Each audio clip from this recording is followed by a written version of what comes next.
products with restricted sales. Some drugs legally classified as over-the-counter by the FDA are stored behind the counter, so customers have to ask to retrieve the drug.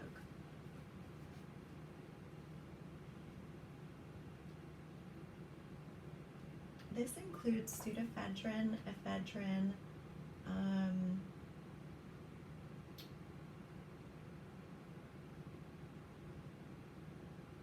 phenylpropanolamine, and norpseudoephedrine.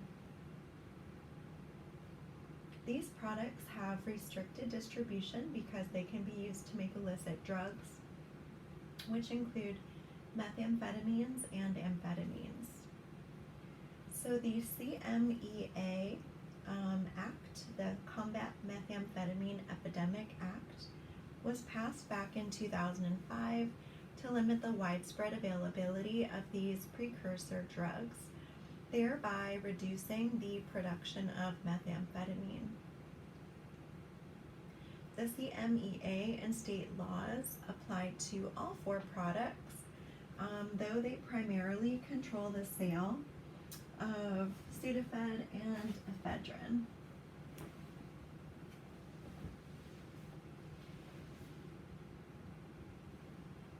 Pseudophed is a popular decongestant that is available in many single and combination cold products. Phenylephrine is an alternative over-the-counter product that does work similarly to pseudophed, but it cannot be used in the manufacture of amphetamine or methamphetamine. For this reason, phenylephrine does not have any over-the-counter sales restrictions.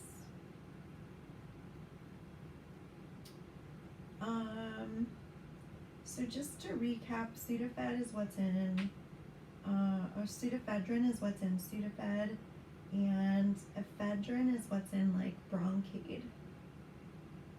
Broncaid is for asthma symptom relief, and pseudoephedrine is what's in many cold and cough products.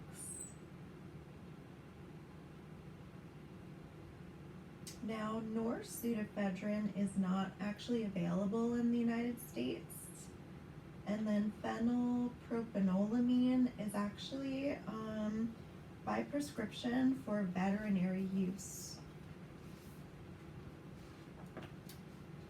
So requirements for OTC sales.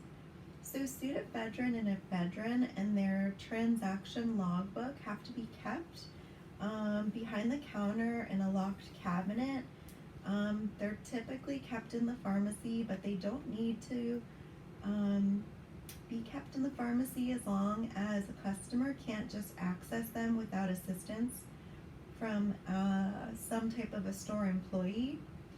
All sales have to be recorded with the customer signing the logbook. The exception to this requirement is the purchase of a single dose pack of pseudoephedrine, which contains a maximum of 60 milligrams, which is just 2 of the 30 milligram like red tablets. The maximum limits for over-the-counter sales would be the daily and monthly limits for ephedrine and pseudoephedrine sales derived from the base amount of drug. For example, pseudoephedrine hydrochloride 30 milligram tabs contains 24.6 milligrams of pseudophed base. Therefore, an individual could purchase a maximum of 146 pseudoephedrine 30 milligram tablets in one day. Okay.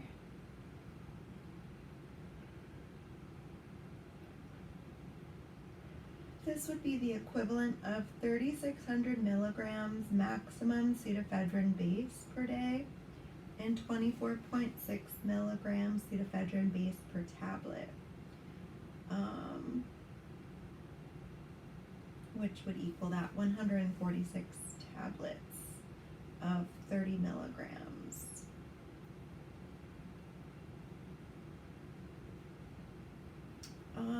Most people are aware of this conversion here. Max limits for OTC sales, like 3.6 grams per day, 9 grams in 30 days, 7.5 grams in a 30-day period for a mail order purchase, or 3 packages of like 24 tabs per transaction.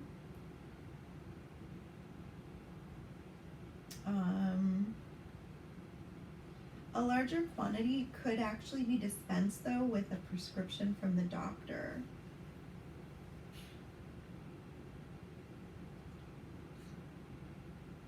Like maybe if someone had like really significant sinusitis,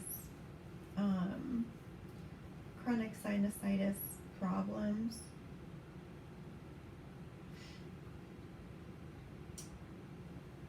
Okay, so then purchase requirements for OTC sales. All pharmacies that sell ephedrine or pseudoephedrine products must self-certify to the Attorney General, the AG of the U.S., that they are trained in the sales regulations for these drugs. Purchase requirements include,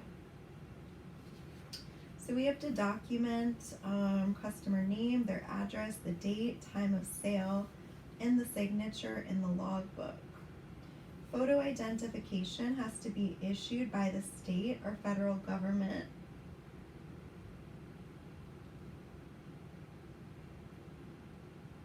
Like a driver's license, a passport, state identification card.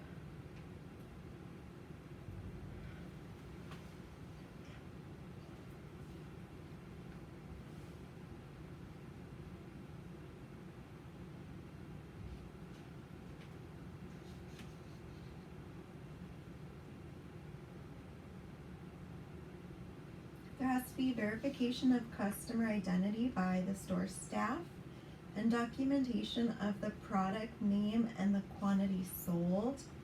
The DEA requires that the logbook be kept in a secure location for at least 2 years. Information in the logbook cannot be shared with the public.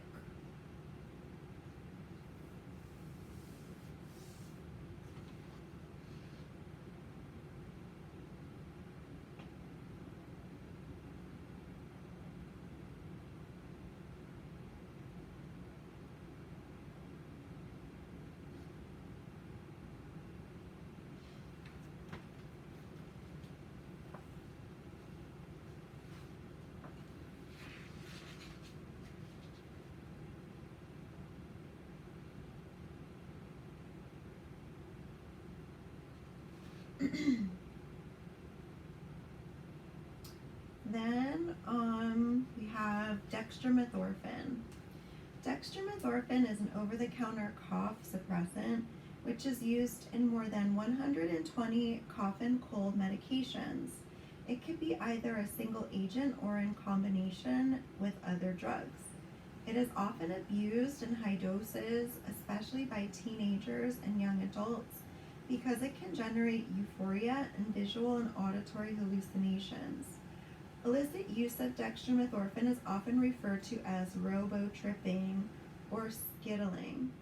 Dextromethorphan is not currently scheduled under the Controlled Substances Act, the CSA, but the DEA has indicated that dextromethorphan may become a scheduled drug in the future.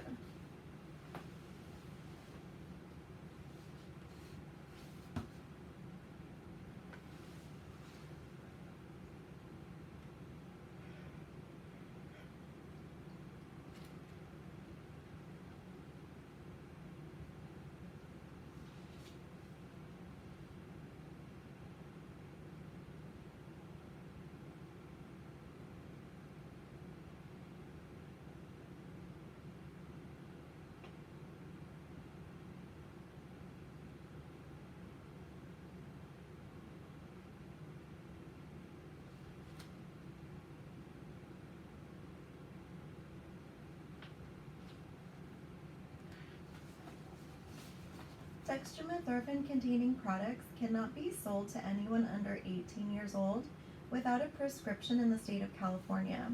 The purchaser The purchaser must provide a government-issued ID card, like a state ID, with their name, date of birth, description, and picture of the purchaser, unless the pharmacy staff reasonably believes that the purchaser looks to be at least 25 years old. Dextromethorphan products can be kept on the floor shelves outside the pharmacy area with other over-the-counter products, and the cashier staff can check the age for the age requirement. The last section of Chapter 7 under Controlled Substances Part 3 is about hypodermic needles and syringes. So a pharmacist can furnish hypodermic needles and syringes to patients without a prescription in the following situations. So if the pharmacist knows the patient